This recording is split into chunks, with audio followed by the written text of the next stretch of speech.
مساء الخير والعافية. طبعا اليوم نذكر لكم نوعين من البنات واستفادوا من النصائح. طبعا اكو نوع من البنات الاولى تتمرن وتلتزم وتسمع كلام، لا يهمها لا حفلات لا عيد ميلاد.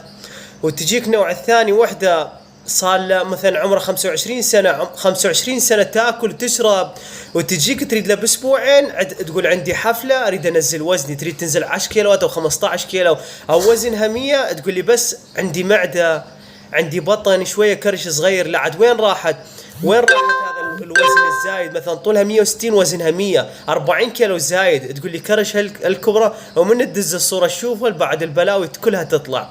ماكو هيك شيء. اللي يريد جسم مثالي يكون يصبر، لا اما لا حفلات لا طلعات، يكون دائما ملتزم عنده إرادة. مو تريد نتائج لا تتمرن وتنام لي ساعة 4 الصبح سهرانة وتقعد الساعة 2